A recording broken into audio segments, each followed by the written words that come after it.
Hey, everybody. Welcome to Season 2. We made it to Season 2. It's a miracle. Of Third Degree, the podcast. My name is Peter, and we're doing this high style for Season 2, Episode 1. Don't get used to it, because we're not doing this again. No. We're using an actual studio instead of trying to dial in remotely via the internet today. So we have our traditional Third Degree panel. Across from me, directly in your right speaker, is Buzz Carrick, editor of thirddegree.net and founder of such, and the also contributor to the Dallas Morning News. Thanks, Peter. Today I'm calling in from downtown Dallas. Can't make that joke when we're here in the studio, can we? No, we're just like, I can actually see you. Can we say where we are? Is that allowed? We're at the Ticket Studios. There you go. See, we're big time. We are big time. We're kind of a big deal. Yeah. And Dan Crook, the man that makes us credible because he has a British accent. Who knew it was fake? And I too am calling in from the mothership. You are calling from the mothership. Sorry about the winning streak being broken for Luton Town. It's fine. 21 unbeaten. That's all that matters. And you're going to get a new stadium too, aren't you? We are. Excellent. Fingers crossed if the shopping mall doesn't try and sabotage us. Well, the day is here. The 2019 season is upon us, and it arrives with a bit of a twist, something I don't think any of us were expecting a few months ago. We've talked about it endlessly. It arrives without Kellen Acosta, Victor Ulloa, Mauro Diaz, and or Oscar Pereira. This is a very, very different FC Dallas team for this year. Or is it, Buzz? Oh, it's definitely different. No Maxi Urruti, too, which is maybe even the biggest thing. That's a good point. I hadn't thought about that. I mean, he's of all those names, he's the one that changes things the most. For better or worse, or yes. worse, yeah. Good player. I mean, we didn't have any complaints about him. Matter of fact, most everything Dallas did fed off of his defensive energy. But he's not here now, so the team's very different. New coach, different system. A lot of the same characteristics and same values because those guys all came up under Pereira, and frankly, it's all been the same since Shellis Hyman was here, honestly. It's over like a 10-year run now. They've had the same character through the academy, same influences. So a lot of things about it are the same, but every coach has their own system, and specifically the 4-3-3 under Luchi is not incredibly different, but is different enough because it's going to include a high press. It's not going to include a number 10, which this team had a couple of and now doesn't. It has one, but it's not going to be seen very much. So things are going to be different, for sure. Dan, if there's one thing about the upcoming season that you are most looking forward to, what is it? Oh, that's a tough one. Seeing a team with a plan B seems, one of Oscar's faults, and it was the first thing he'd always hold his hands up, was if the team are a goal down, there isn't a system to change that. There isn't a substitution at the right time to change that. Certainly seen Luchi in the youth teams go up against teams who are far better pressing, far better in possession than his teams, and he's gone and he's found his plan B and more often than not beat him. It's just good to see a team that can kind of be adaptable. Yeah, I think all the talk about when Luchi was hired about this youth movement, and I'm using air quotes here, as much as we know that it's not really a youth movement, they are doubling down in a lot of ways on the academy. So Luchi will have a little more rope than Oscar probably did in order to try and play those younger guys at some point, because that's the whole reason you hired him, was to move guys from the academy up. So there'll be more freedom. You'll see some of those more guys. It might affect the standings a little bit. We're all going to have to get used to that. That's the downside of play the kids, but you're going to see some of that over the course of the season. Maybe not opening day, but over the course of the season, the goal eventually is to get those guys all integrated and playing. But this is somewhat the result of them having to open, I'm going to use a weird analogy here, open the store long before they ever planned on having it open for customers, meaning this. I think there probably along the way had been a plan of what we do when Oscar Pereira finally leaves this club. Yeah. And now that happened way faster and earlier than I think anybody ever imagined, the Hunts have made a decision, and it's either they've been forced to make it or they've chosen to make it, or maybe both, of, you know what, let's just go ahead and do this now. And then all of the byproducts and trickle-down effects that hiring Luchi and all of the things that he will bring to the senior team will have all the way across the new USL team and the USL team does to all of the academy teams. Well, yeah, in late October, early November, Luchi was talking about being the NTX North Texas coach when we talked about it. That's what it was all set up to be.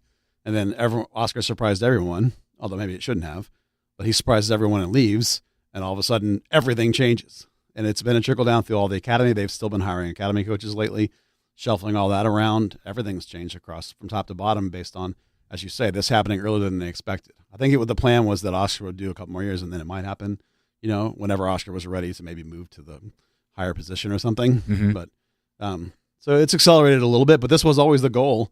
Being a selling team was always the goal. This Chris Richards kind of sale to Byron, that was been the goal.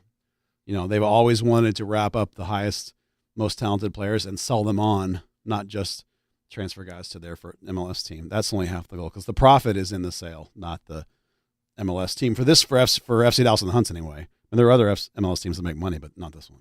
Dan, you come from a culture and experienced growing up with the ideas of academies and all of this was just kind of second nature to you. And what I always wonder for somebody from your perspective is, do you view what Dallas or maybe even other MLS teams have done, but maybe Dallas specifically, do you feel like it's on par with what you experienced as a kid, whether you were in a system yourself or your friends were in a system? This is now suddenly starting to look very similar to what you grew up within, or is it still quite a distance away from that? I'm just really happy that wasn't about Brexit. Wrong podcast. Wrong Gina Miller. Yeah. So coming from Luton as a Luton Town fan, our club survived for 130 odd years on its academy. It's always been a players brought up through the system, sold on for a few million, and that funds the club for another year. You can say the same about clubs like Southampton, Crewe Alexandra. It is that is the reality of the game in the whole UK, really. So to see that kind of trending a little bit over here, it just seems natural progression as part of the curve of the US really coming into the global game. But do you get a sense that Dallas in particular has achieved some sort of, not parity in terms of quality, but similarity in terms of structure and execution as to what you... Now, it doesn't have to be Luton Town. It could be Manchester United, or it could be whatever. I'm just interested in knowing if, from your perspective, growing up in that type of structure, it has FC Dallas somehow officially achieved that level of execution. I'd say so. It definitely has the feel of a one club vibe, which has kind of been crucial to the integration of those. You'll go to places like Chicago, and they've definitely got Chicago Fire SC and Chicago Fire Academy 3,000 miles away in terms of organization and everything. The Hunts have they've always gone on about how they're inspired by things in England, and mostly in 1966, like all of us. But you can see they've kind of like done their homework and kind of organizationally set up in that similar manner. And maybe this is it starting to pay off. Yeah. All right. Here's the question I think everybody is trying to figure out. Is the hiring of Luchi Gonzalez as the coach, the person that succeeded Oscar Pereira,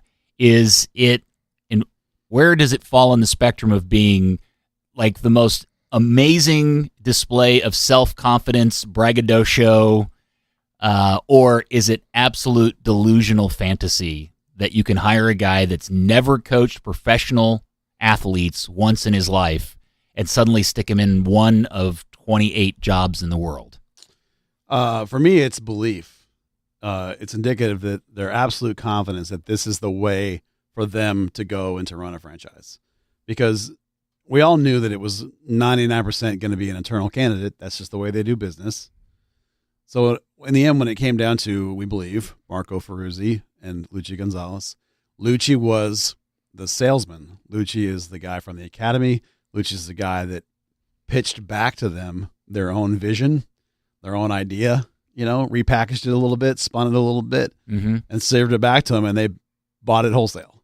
So that's not to be disparaging to Luchi Gonzalez, because the guy is a pretty strong tactician. He's a student of the game. He's done the coursework. He's done the studying. He was everything you want except for the experience. But as he said in his press conference, you got to get experience sometime. So I'm about as happy with this hire as I can be, given what I know about how the Hunts do business. And they certainly are. They really, really wanted to buy into this entire vertical integration of their club.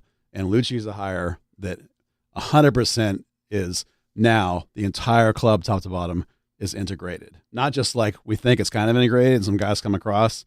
It's for sure integrated now. It's definitely the Hunts going all in on their model.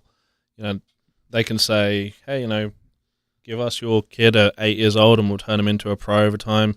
They can also say, hey, ex-pro falling out of the game in your early 30s, come coach with us. We'll build you up too, and we'll make you a professional manager. Let's move on to trying to talk about the team itself. Sure. Buzz, you've spent all this last several weeks. You were with the team in Arizona. Positionally, let's kind of run through the team based on what you guys have seen so far this season, and we'll start with what I think has always been the most gaping, gushing wound on this team, which is the number 9. They went out and they got a guy, we're just going to call the Cobra because I can't pronounce his name. Ondresic. Yes, Ondresic. Who looks like a super nice guy, and he looks like he's like great teammate. Yeah.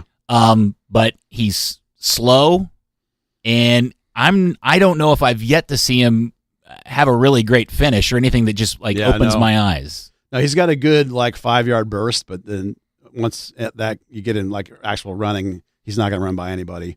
And no, his finishing has not been clinical. I keep hoping for him to be that guy. And so far, he's not. A couple goals he scored. So just to place a measure on it, yeah. If I had to ask you to compare, if you were in FIFA, the video game, and you had to compare two players, sure. If I put Cobra next to a healthy Christian Coleman, which one would have the higher overall score? Coleman. Really? Because Coleman does everything else better than Cobra does. But neither one of them were finish. Except finish, right. They both have the same problem from my point of view. They're both in the mid-30s in finishing. The caveat to that is that Coleman's been here for 2 years now, and Cobra still just got here. So it has only been a couple of weeks. They say half a season to settle or whatever. Maybe in October he's got 10 and I look like an idiot. But right now he's not getting it done. He definitely, I think they're fairly similar in some ways. Ondrasek, good defensive hustle. He likes to play the ball out. Two things that really Coleman does. Unfortunately, on the flip side, they're not really scoring a whole lot. We did see maybe one bit of promise in the opening scrimmage when they lost to San Antonio. Ondrasek had that kind of mid-long range blast. I mean, if he can turn that on. Is he at least a dick on the field? I would love to have a guy with some attitude and to piss off defenders and upset goalkeepers. He has an intensity about him, but he's not really a jerk or anything. He'll probably throw some elbows around. Yeah, he's physical. That's what you like. All right. Yeah. But we're probably not going to see a lot of him. I mean, for me, he's behind Jesus Frey on the depth chart. So, if you're going to get 3 strikers in the game, maybe. Yeah. But, and I think that's important to note because the thing about Ondrasek is he comes with taking an international slot. Yeah. And if you're not as good as Ferreira, and we'll talk about the Baji phenomena here in a second. Yeah. And you're the third option at that position. Having to take up an international slot seems kind of wasteful. Not good. No, that was at the beginning of the season when no one knew how Baji was going to be.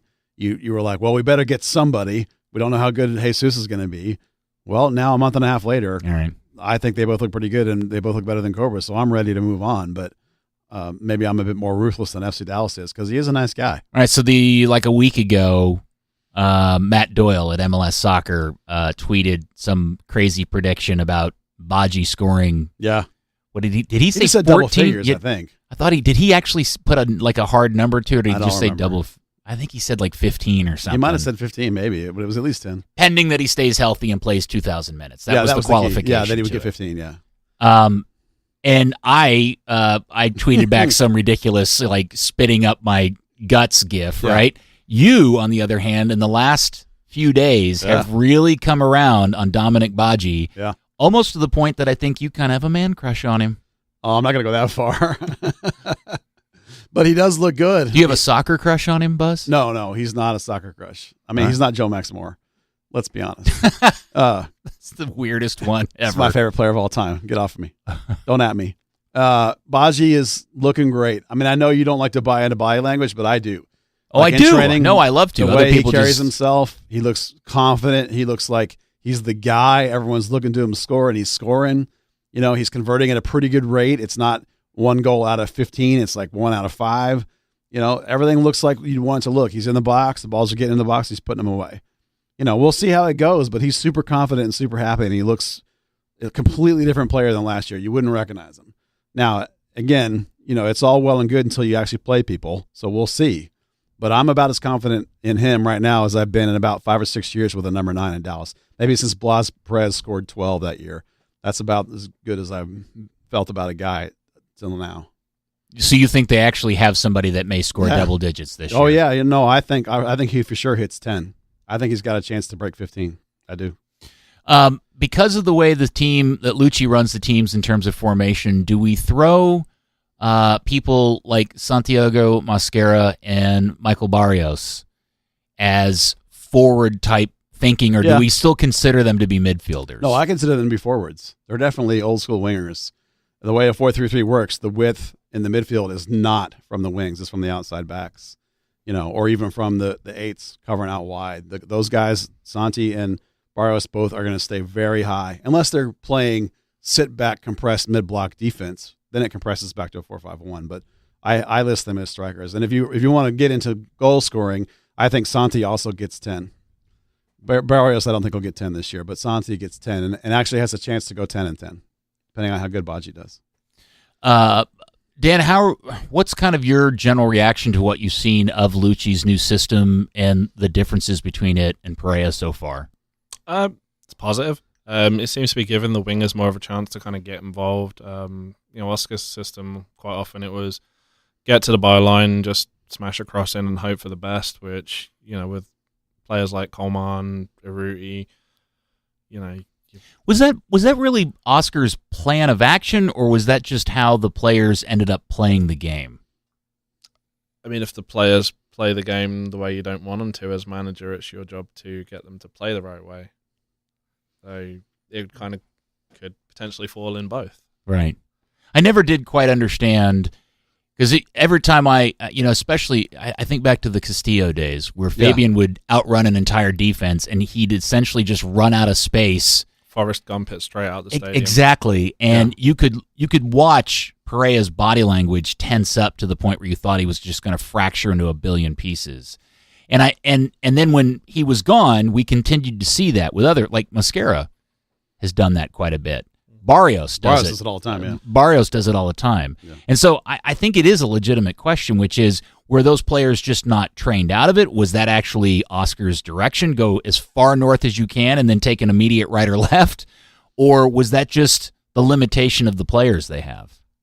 To a degree, it's got to be the limitation. I mean, Mosquera kind of had the opposite trait almost. He'd cut inside, see no pass open, and from like 30 yards out, just balloon a ball into the Budweiser beer garden.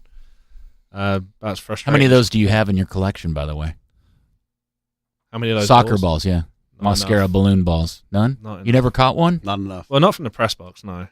Oh, I thought you were in the beer garden sometimes. All right, so the other question I have about those particular positions, and and if there are two locked positions on this team, it's absolutely Mosquera and Barrios. Yeah, no question. Mm-hmm. But what happens when either one of those guys goes down for injury, ouchies, tired, call-ups, whatever? Well, on the right, it's Ferreira. Ferreira was pretty much the only guy that played right wing other than Barrios. Really? The whole spring, yeah. How does he do that? How well does he do that? Oh, he's fine. Yeah. You know what? I take that back. They tried for a couple of games. They put Baji over there. Number one, to give Ferreira some time at the 9, but also to see if Baji could do something else, and he was fine. Yeah, he was good. I know I saw in one of the games online, they put Cobra outright, Yeah. and I watched Paxton play an absolutely perfect splitting ball between two defenders. Yeah. And he was never getting to that ball. When they put Cobra out wide, it was just so Ferreira could play as the 9, just so they could give him Just some to time. see, yeah. But Baji, they actually wanted to see how it would work because that is an option. Like if Barrios is missing, it's certainly an option to put Ferreira as a 9 and Baji on the wing, or vice. The first scenario probably is to leave Baji in the middle and put Ferreira on the wing. Excuse me. But they wanted to try other things and it worked. Baji looks great as a wing. He's got tons of pace. He can play just like Barrios can. It's a good cross too. All right, so let's dive into. You want to talk about the backup on the left? We almost skipped it there. Oh, because that's a hot Chilean player. That's a hot button Chilean. Oh yes, yes. Good Right. Lord. Well, this would eventually have come up in the conversation about midfielders. Oh, okay. Which Yeah. is maybe this is one of the weirdest side twists is we're going into the 29 season after all of the fan hoopla and excitement Yeah. and anger at Oscar Pereira for not playing him. Pablo Aranguiz has suddenly just kind of like drifted and settled to the bottom of the cereal box. He's not going to play this year either, basically. I mean, he's a pure 10 on a team that doesn't use a 10.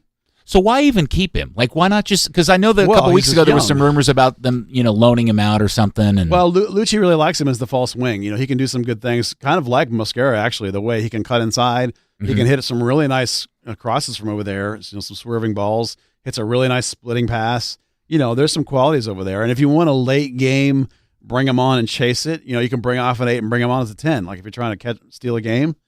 So there's some qualities there you like, but for me, that's basically what he's going to be reduced to is a late game offensive sub because Luchi's system requires 8s that play defense, and Aranguiz plays no defense. So it'd be like asking Mauro Diaz to play as an 8. It's not going to happen. So that's where we are. Dan, I think you are like me that you already can begin to see that if this team struggles to score or struggles to create opportunities, the noise level of why aren't you playing Aranguiz will accelerate and get loud quickly. Oh, it'll be deafening. Yeah,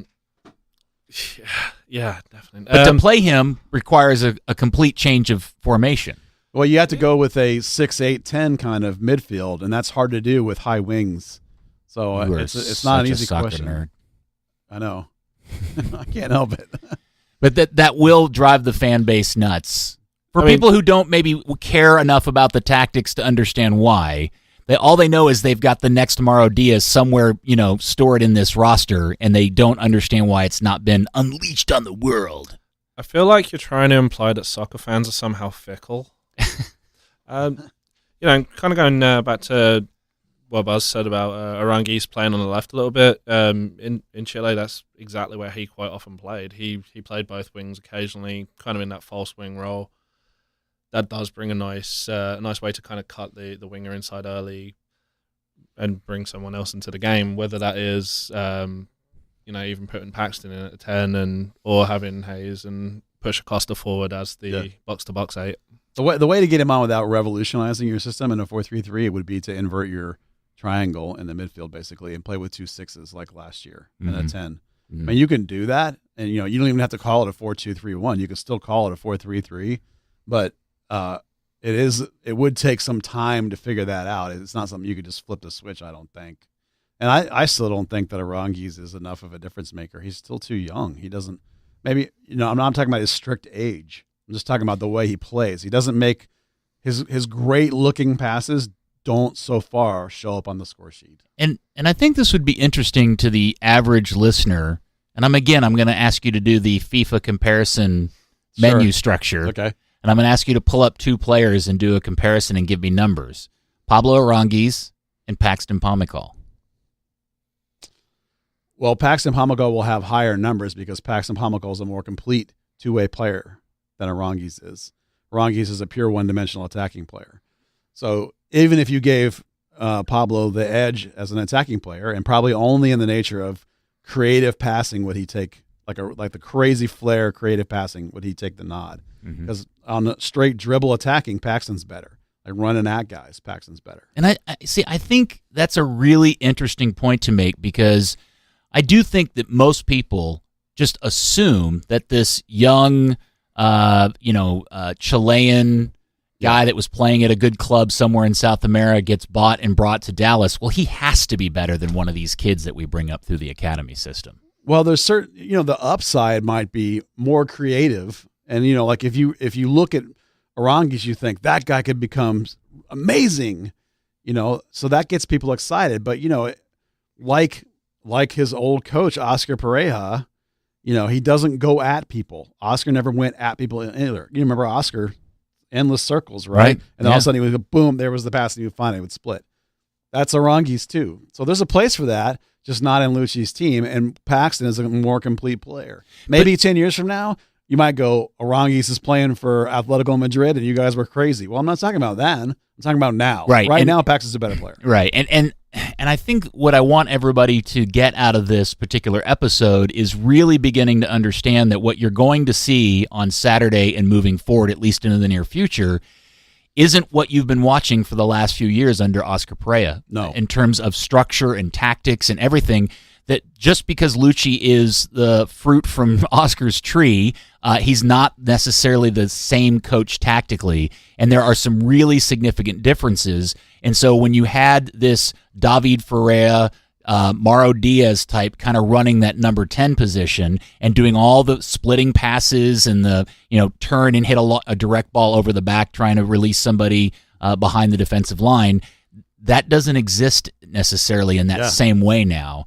And that's why a kid from Dallas growing up through this system is actually, in all honesty, better for this team today than this, it is right now, yeah, for superstar kid from Chile. Yeah, you're going to see Arangis play just like Diaz did at the first half of last year. And by the way, that's really effing cool in my head. Yeah, it'll be just like when Oscar didn't know what to do with Diaz last year when he wasn't really using a 10.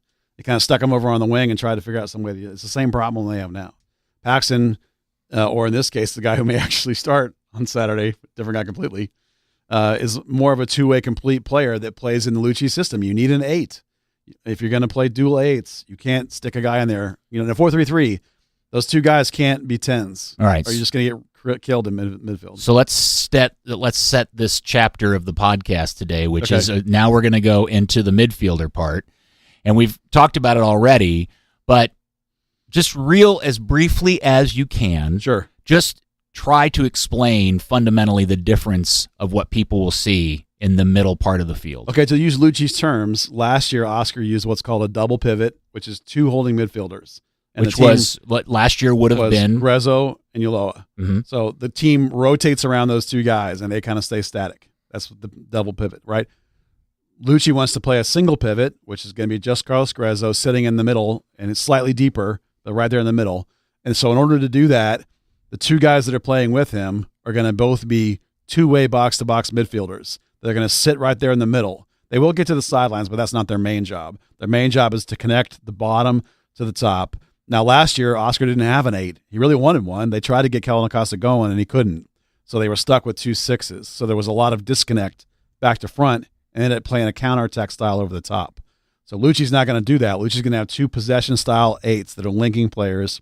So they're going to build from the back when they have possession, pass it forward, break the other team down. Right, Mm-hmm. They'll play a high press and try and get you to turn it over, like your Man Cities and your Liverpools do. Try and get you to turn it over in the final third and snap a goal really quick.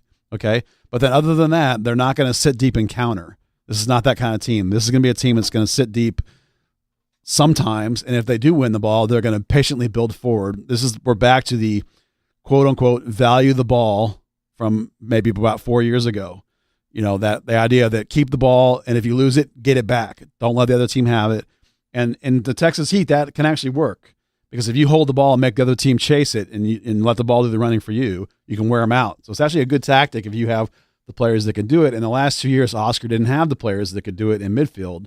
And this year, with Brian Acosta in, and with, we hope, the progression of Paxton Pomykal, Luchi does. So 4-3-3. Before we get to specific players, as I listen to that, Dan, I think, man, that sounds like a really complicated, a complicated system that takes a lot of time and a lot of gelling, and isn't something that's necessarily going to be really pretty at the beginning. It could certainly be. We're also going to have to see the progression of players, whether that's Paxton Pomykal growing as more of an 8 than a 10 or a wing. Brandon Sylvania coming into his game, even a player like Edwin Cerrillo, sorry. What we have seen is the Hunts break their transfer record and bring in a legitimate class pure 8 in Brian Acosta for whichever to grow alongside. That's always a promising thing. Even when you look at Ja'Cory Hayes, he had a couple of quotes. It was in our good friend Armin's preview for Pro Soccer USA. He said, this is year 3.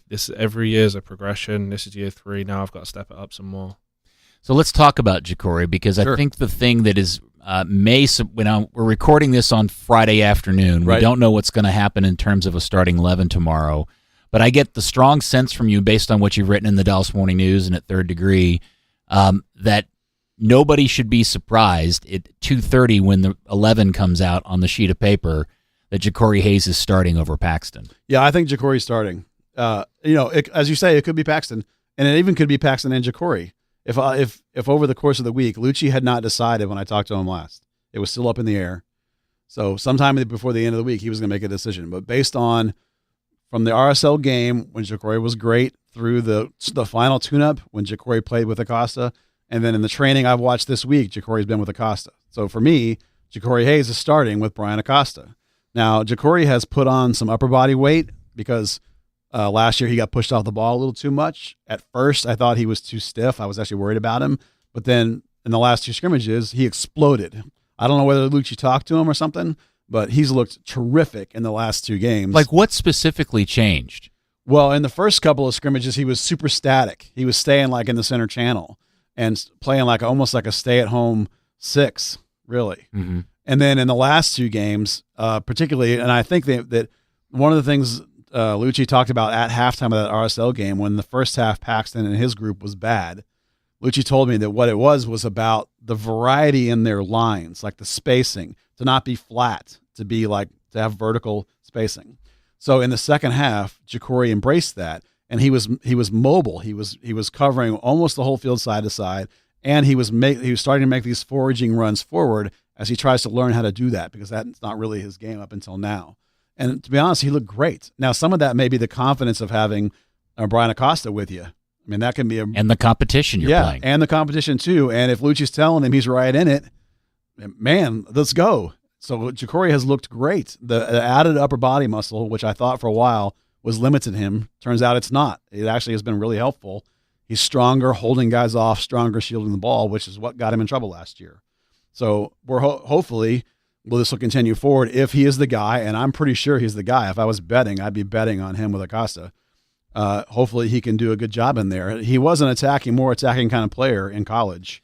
So it is something he can do, so we'll see. After so many years of this team bringing in noted South American center midfielders and having to wait for them to acclimatize and get used to the league, the fact that you're telling me that it's likely that in game 1, and it's not like he's been here for months, he's only been here for a few weeks, Brian Acosta will step in and start for this team, that is different. I'll be stunned if he's not.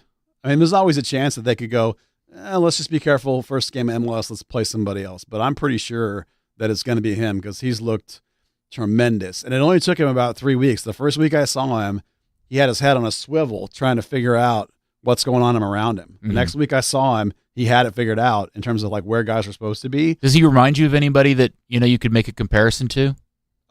Sure. He reminds me of Oscar Pereira. Not the number 10 of his initial arrival, but the mid-career 8 Oscar Pereira. The guy that covers the frustrated guy that was back. I just remember these days when you used to watch when Pereira got here and he started to play that position and the team was kind of iffy. He used to get so frustrated, and Oscar easily made more. He made 3 times as many lateral and backwards passes in an MLS game circa 1999 or whatever year it was than he ever did forward, just because he just didn't have the outlets. Team is much better. The team around him is much better than the teams around Oscar. So there's a little bit of Oscar. There's a little bit of Chad Deering if you want to go back that far. Really? Chad was often got played as a 6, but he was an 8 in his heart.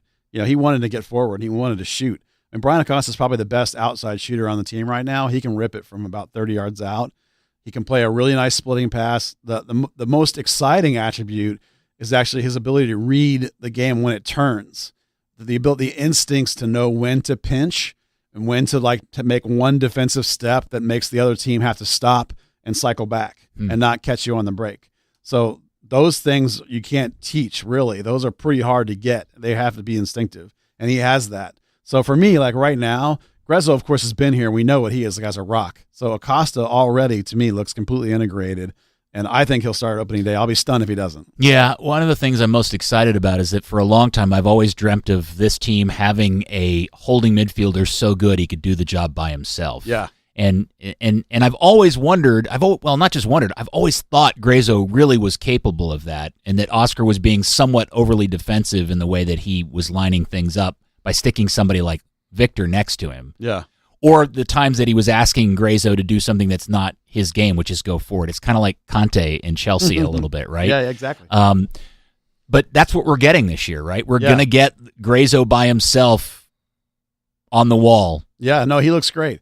And it's a deeper position than Oscar had, because Oscar had two that was a little higher. You're going to see him drop back almost between the center backs quite a bit. But it really has freed him up, not having a guy next to him. It's sort of opened up the space around him. You know, he doesn't have to get all the way touchline to touchline, but he's certainly capable of that. Basically, he just controls the middle third of the field and is the base upon which everything else is built, and he looks really good. So in front of him, we talked about Acosta. We haven't really talked about Paxton other than kind of in relation to other players. Yeah. If there's a kid or a person or anything that the fan base and the media has spent a lot of time focusing on, if he doesn't end up starting right out of the box, is there a reason to be disappointed or worried about that? I mean, you'd be disappointed just because the team's made this huge effort to make him the face of the organization, and people outside of the club have made him the face of this youth movement / play your kids movement, whether or not that's actually a reality. Yeah, we really should talk about that. Yeah. With all the build-up, though, if he's not playing, that whole thing's kind of fallen flat on its face. But is that a byproduct of Paxton not picking up his game enough, or Ja'Cory Hayes or somebody else just being a little older, a little more mature? Yeah, I think it's the latter. Paxton has played well. I would not remotely say he's played poorly. Yeah, but you're still talking about a relatively young guy, and Ja'Cory is just a little bit more safe, a little bit more experienced. I fully think that there's a time coming when this team will belong to Paxton, where he's going to make a 10-plus year run as the centerpiece of this team. It's just not today. If he's that good, he'll probably get moved. He'll probably go to Europe before. Well, no, because I I don't think he's the guy. And I don't mean to be disparaging of Paxton. I don't think that he's good enough that someone's going to pay $10 million for him. I think Paxton is good enough to be your best MLS player for a decade. I don't think he's good enough to be, we're going to go get that guy and build Chelsea around him.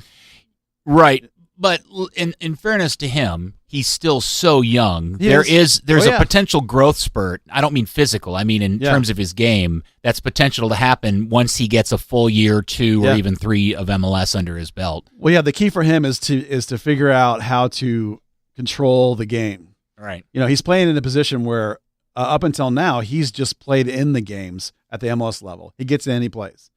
But he's playing in a position where he has to be the guy, control the timing, control the speed, control the flow of the game, and dictate the game. And until he figures that out, it's hard to build a team around him. I'm not saying it won't happen, because I think it will happen within the next year or two. I think he'll be the guy.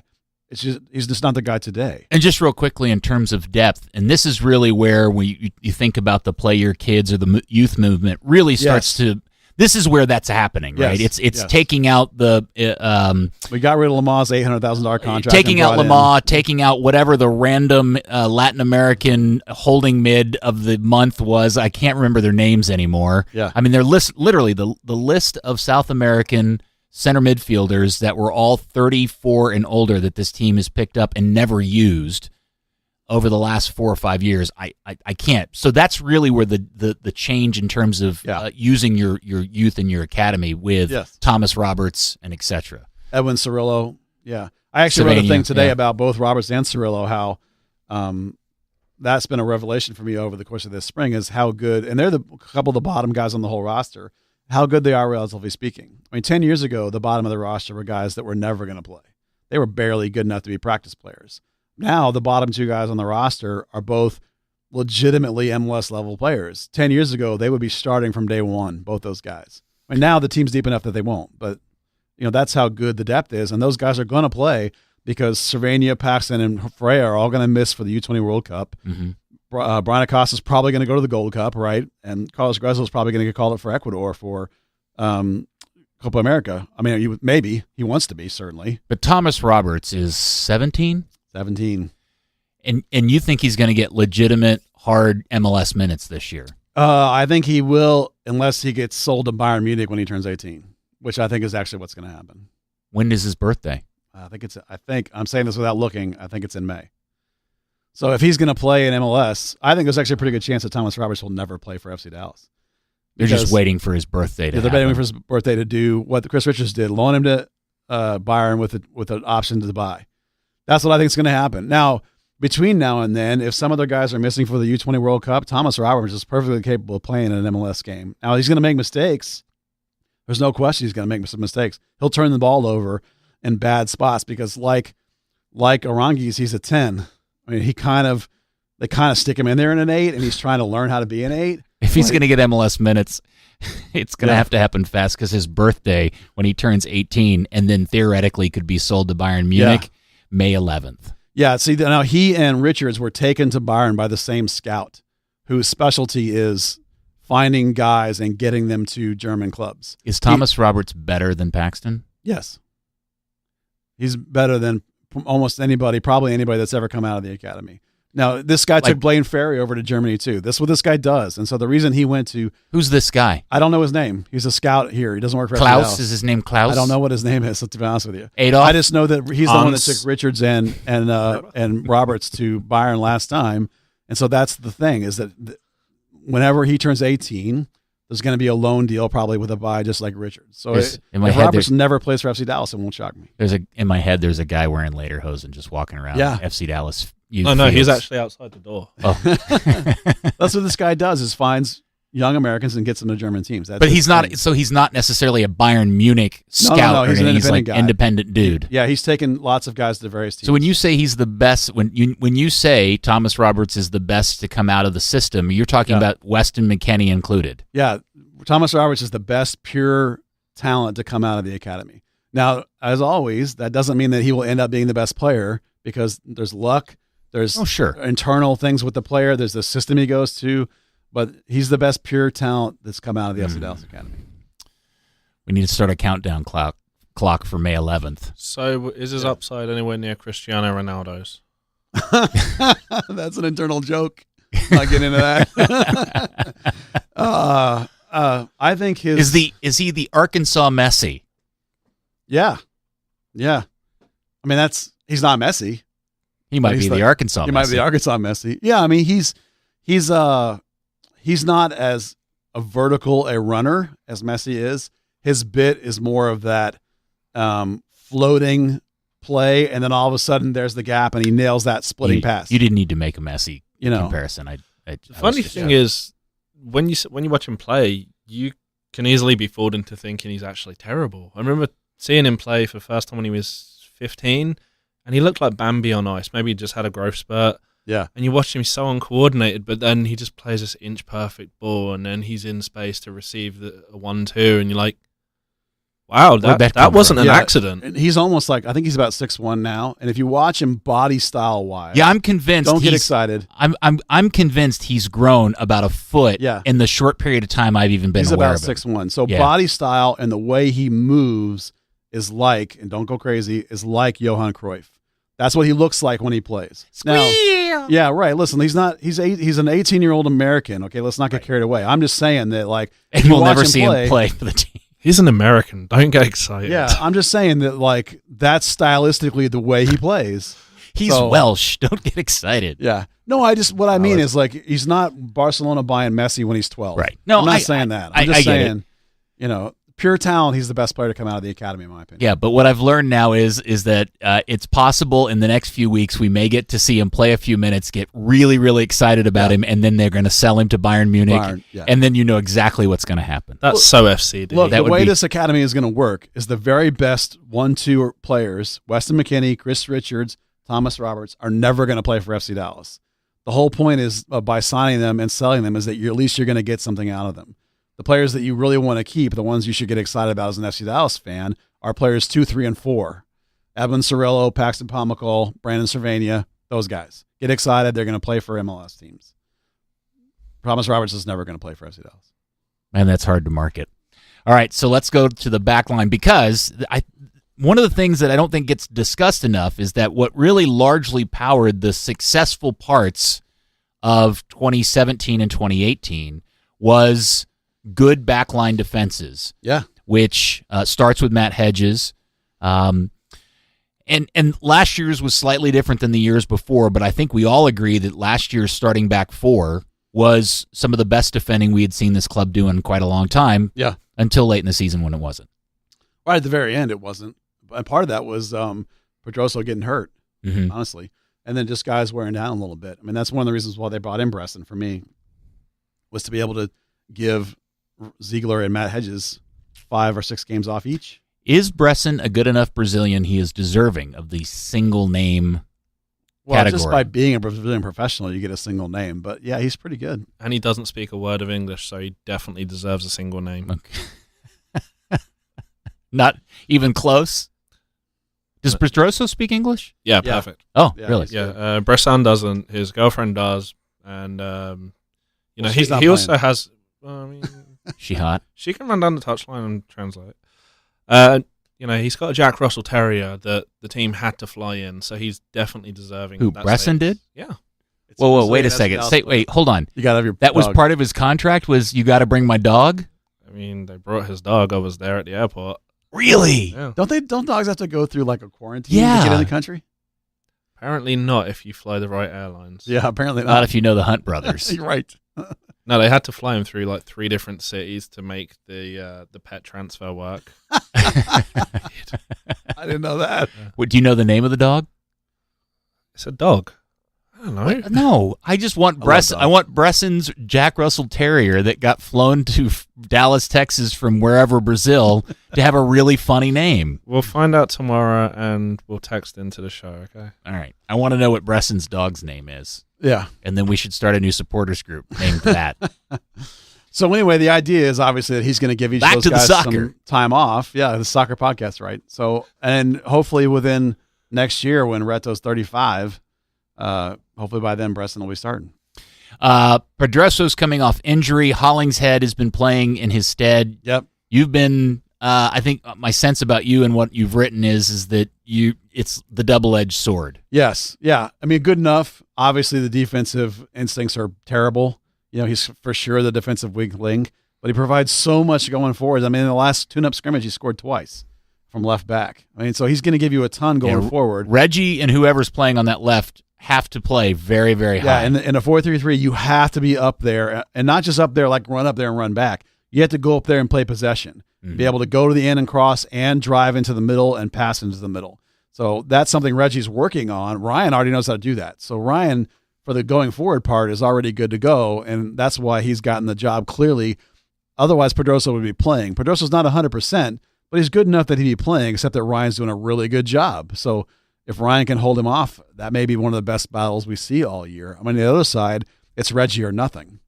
Once Pedroso starts again, then Ryan can play on the right from when Reggie's gone. So you don't have to play John Nelson, who, while we love John Nelson, you don't want to have to play him yet if you can help it. Right. So and right back's probably the one position where you're concerned past your first guy. At the end of last season, I actually thought Brian Reynolds was ready in the sense of like Reggie was ready a year ago. Like he's never played, but if we've got to go with him, okay. He'll learn. But Nelson's ahead of him actually, even despite Nelson being left-footed and a natural left back, he's actually now ahead of Brian Reynolds at right back. And then in goal, we have new talkative yappy Jesse. You should see it. It's crazy. I'll believe it when I see it. I double take like, who is yelling at his defense? And it's crazy vocal. Tim Howard yelling or like constant, like Jimmy Maurer yelling. Have you heard Jimmy Maurer? He never stops talking. It's like that. Really? Yeah, he just goes continuously now. It's a complete 180 because he used to never say anything. What about the ball distribution and the soccer smarts? He's much more vocal than he was Didn't answer my question. I know. I was trying not to. He's more vocal in the sense of play the ball out. I can't.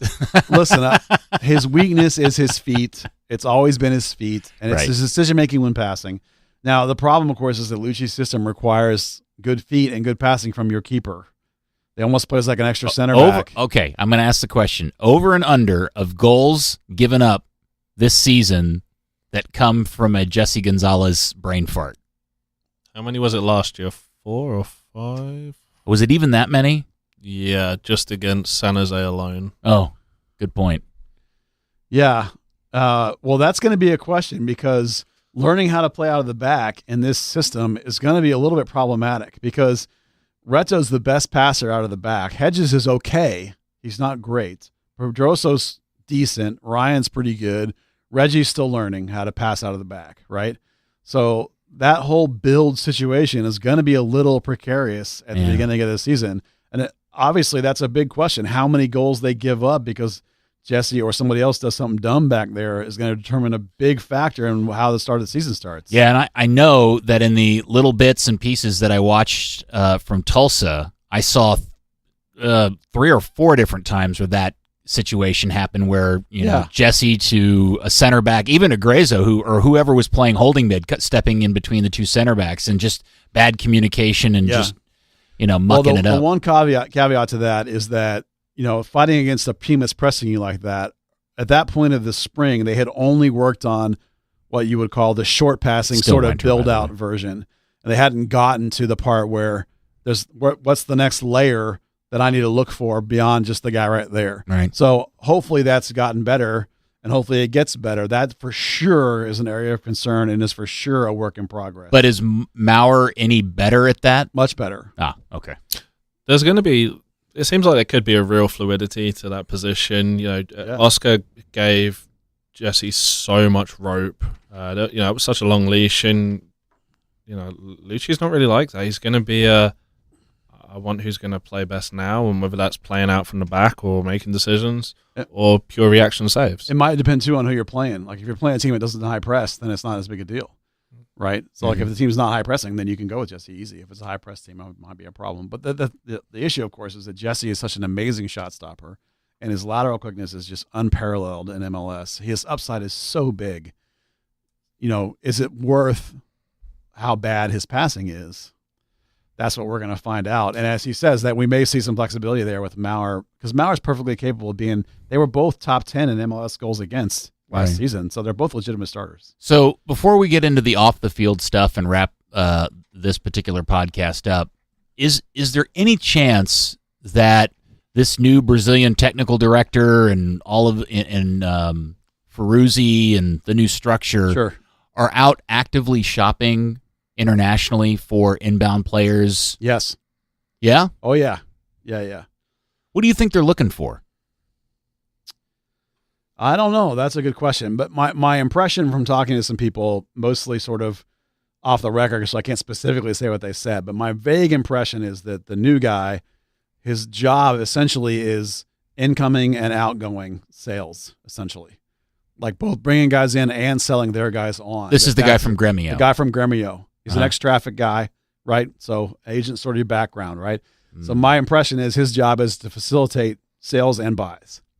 And then Marco is essentially in charge of domestic and prepping the team day to day, making sure the roster's full and that kind of thing. So right this minute, I think they're pretty happy, but I know for sure there already has been things said about summer windows, which is different than it's been in years. I mean, for somebody to mention the word summer window to me in spring training is very different than what's happened the last decade around here. And we've talked about how we thought Grezzo was leaving since the middle of last season, and maybe that's part of it.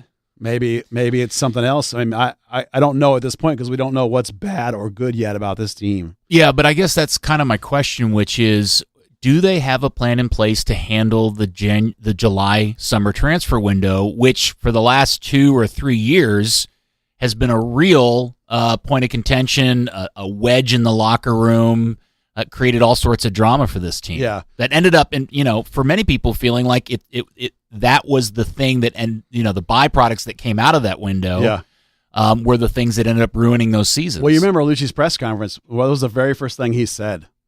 Is that we're a team that develops people. We develop players and sell them. Whether it's our domestic players or whether it's somebody we bought, we develop and sell. Like the Mauro Diaz is just as valid a model for them as Chris Richards is. So, I mean, their whole thing now is we're going to sell guys and make money. And so whether that happens in the winter or it happens in the middle of the season. Yeah, I mean, that's what I'm saying. It's like for the words summer window to have been raised in a topic discussion in the spring, that's never happened before from a coach or from front office people to me. When you say it's been raised in what context? Just sort of in the context of the amount of internationals they have already. And roster moves up and down to North Texas and that kind of thing. And the idea that something was going to change in the summer. Come summer window, we might have to blah, blah, blah. You know what I mean? Without getting into they didn't get into any specifics other than a general discussion about how they have 9 international slots available, and they already have 10 guys. So, something's got to give. And for there to be both a technical director and a head of operations implies that there's more going on than just, I'm supposed to fill a roster. Does it not? And that's kind of my vague impression that I've gotten from various people is that the new guy, I apologize, I don't know his name off the top of my head yet, which is Andre something. So I met him once. The giant. Yeah. He's a giant in your hearts. So I just feel like his ball game, his purpose is to facilitate incoming and outgoing moves internationally. Dan, do you think that it's possible that we could dream that FC Dallas could become known globally as the team who most successfully executes the farewell video? No, they're so cringeworthy. I hope not. Well, I'm just thinking if what they need to do is the get the point players is to put an FC Dallas baseball cap on and look down. I just was thinking about all the farewell videos last year, and if the selling players is going to be the new thing, that should be like the club bit, which is every time a player, whether it's somebody that played or like a Chris Richards or not, they do some sort of slow-mo emotional music farewell video. Well, they're trying to build a reputation as career facilitators, whether it be academy guys, don't ruin my buzz, or young South Americans. Sorry. That's what they want to be, is they want to be a club of snowflake. If you come here, we're going to get you to a higher level. That's what they want to be. But being known for doing good farewell videos is way funnier. True, but it's not possible. Oh, okay. All right. Speaking of off-the-field stuff. Yeah. Dan, the other day you could have blown me over with a feather or whiskey breath with the video they tweeted that featured actual supporter group people talking about the club in a marketing piece that they put up online. And tifos. And which made me wonder, has there been, you're kind of our de facto tie to the supporter groups. Has there been improvements and bridges built between the supporters groups and the front office? Or is that just a bunch of hooey? I think we have a season to see whether that's real or not. I mean, a lot of people saw the Dallas Beer Guardians did their open letter, which kind of slammed a lot of different departments in the club. And the open letter. We never really did talk about the open letter. Did anything ever come out of the open letter?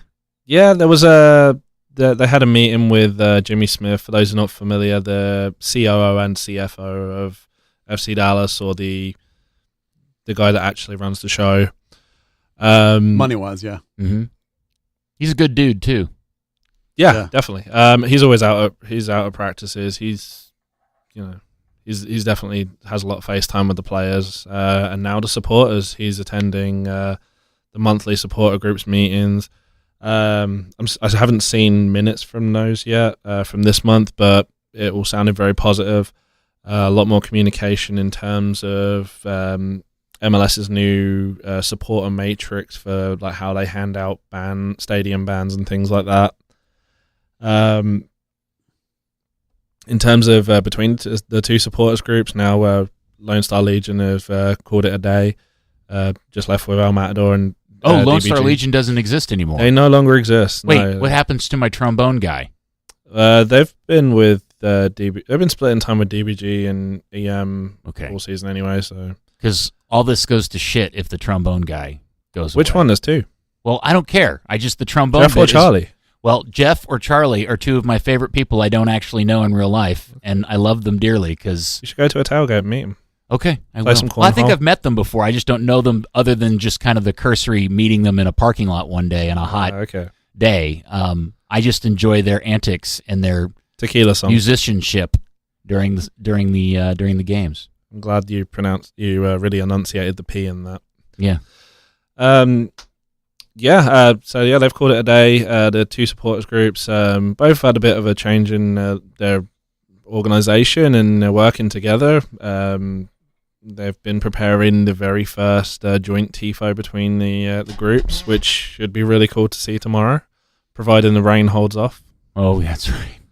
This team has the worst luck with the weather. Yeah.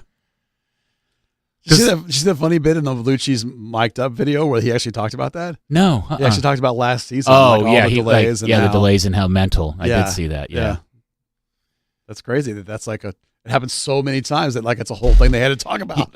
Rain delay champs. It is. Yeah. It is. It's one of those Rondo's- things that almost consistently happens to these guys. Big weekends with major games coming up, and then the weather just absolutely blocks them from success. And they've only had a couple of sellouts at Toyota Stadium for openers, and it's unlikely they'll have another one tomorrow or Saturday, just based on the fact that it's likely it's going to be raining. Oh, do you remember a couple of years ago they sold out against Sporting Kansas City? And then the weather got bad just before. Yeah, there was a Santander Bank corporate event, so they yes. brought out like 9,000 tickets, and then they cancelled their event on a day because it looked like there was a chance of rain, and there was about 1,000 people in the stadium. Yeah. But it was a sellout. We never did because it happened in between the last episode of this and today. We haven't gotten a chance to discuss the new secondary kit, the reunion kit. Reused kit.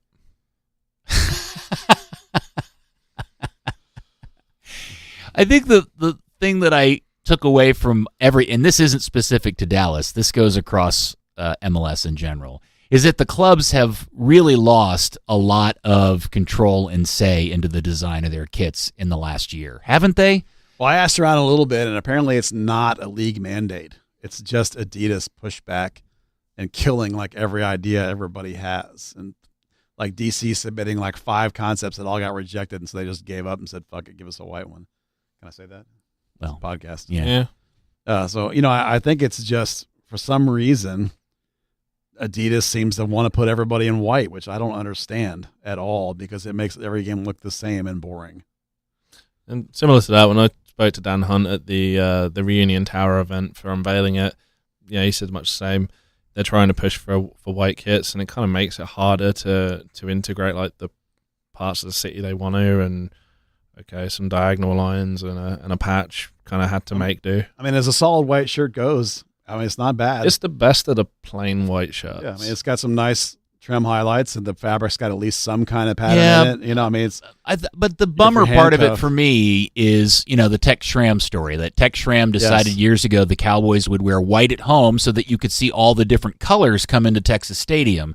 And now what we're going to get is the deconstructed Texas flag on FC Dallas and an all-white thing on whoever comes into town, with the exception of Houston, Seattle, and a couple of others. It's the same mistake the NHL made a few years ago when they switched from white at home to colors on the road, so every game looked different. Now it's color at home and white on the road. Every game looks the same. Same things in MLS. You're going to have color at home.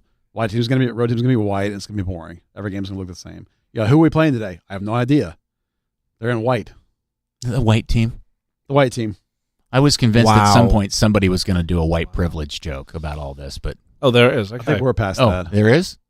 Oh, I thought that's what you were going for. No. I was going to say somebody was. I thought maybe somebody actually did. No.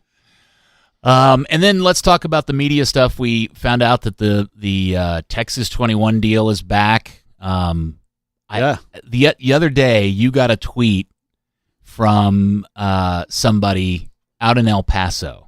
Yeah. And it was the most 2019 tweet I've ever read, which was you were trying to suggest that everybody in El Paso should call a local station and get a local TV station to broadcast the games. And he was like, no, I want to watch the games on I want to ESPN go Plus. stream it. Yeah. I want to stream it.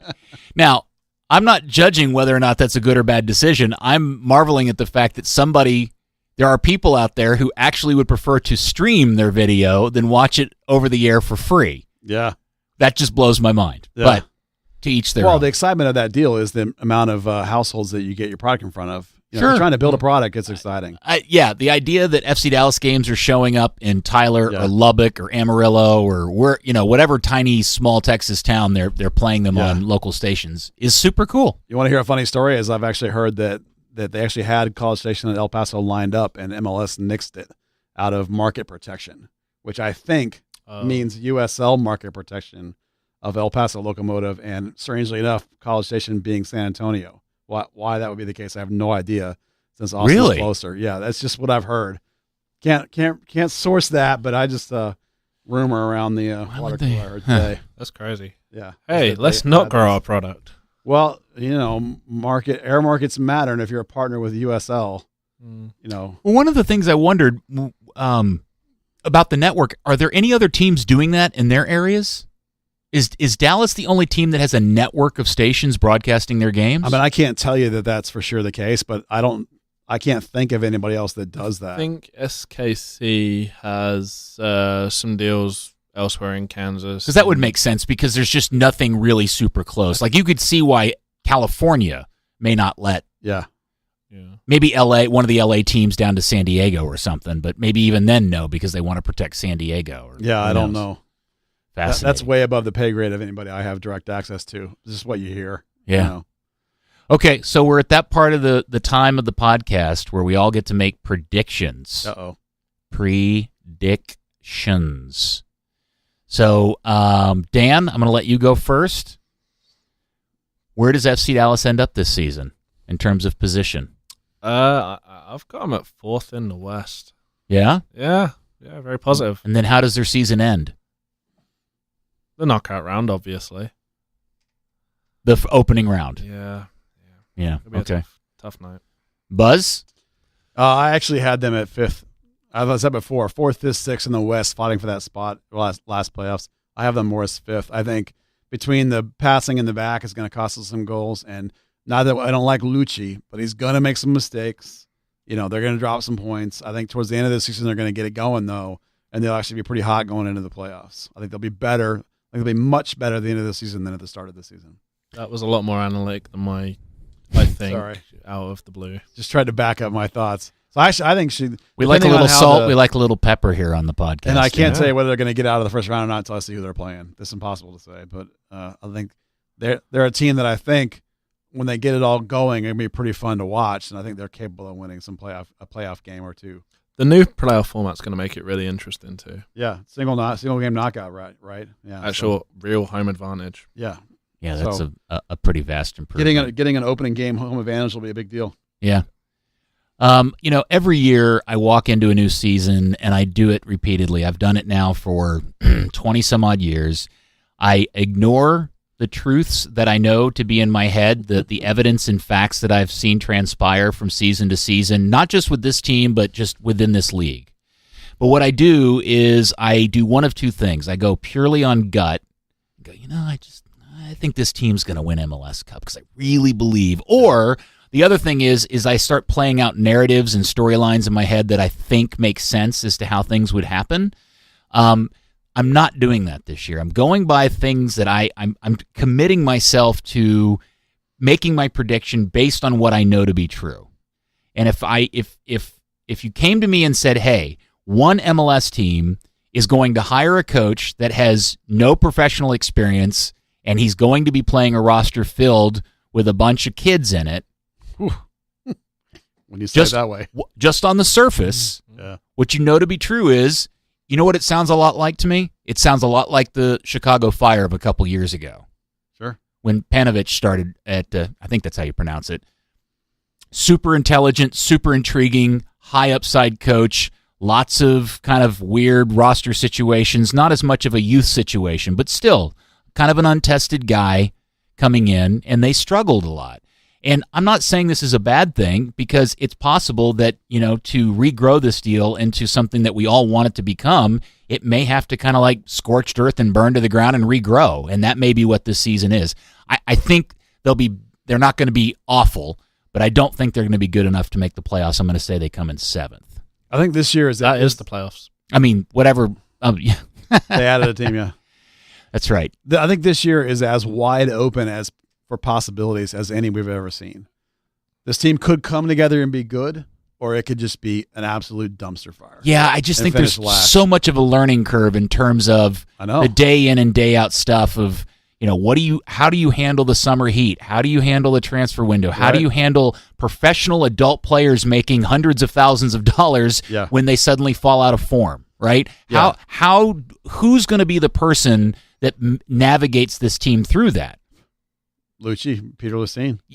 Okay. Yeah, the other side of that coin. I totally agree with you that's absolutely the way. I don't want it to be this way, by the way. That's why I say it could be a dumpster fire. The other side of that coin is this team right now is super, super positive internally. They're all super hyped. They think it's going to be a great season. They're all really excited. So they all think they're going to play great, stylistic, fun soccer.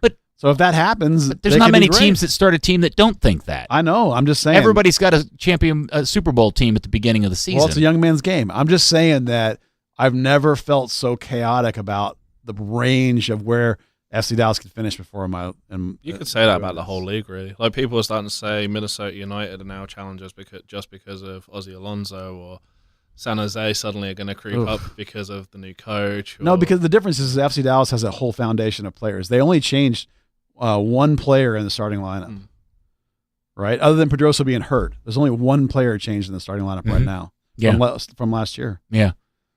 And that's Brian Acosta, who's awesome. So it's like I don't. Yeah, I this to me, and this is where the proof is in the pudding. Is you put a lot of value in what a coach does for a team. I mean, good Lord, just in the EPL in the last 2 weeks, we've seen teams blow out coaches, right? And they're not even the worst team. Well, one of them's the worst team, right? Exactly. And so, just conceptually, just based on those realities, it's hard to see them having a really kind of kick-ass year. It is, yeah. But it'd be awesome. I just something better. For me, than the bottom happens. of the West is just not anywhere near good enough, which is why I have them 4, 5, 6. Just because the bottom of the West is terrible. The top of the West is really good. They're not that good either. So I'm actually predicting 8th. Is that what you're telling me, Dan? If you're out of the playoffs, yeah. Yeah. All right. Everybody makes the playoffs. Okay, well, I think we've covered it all. Any particular topics that we didn't touch on, fellas, that you'd like to talk about, like all the crazy food? By the way, that's one of the best things they've done this offseason is decrease food prices.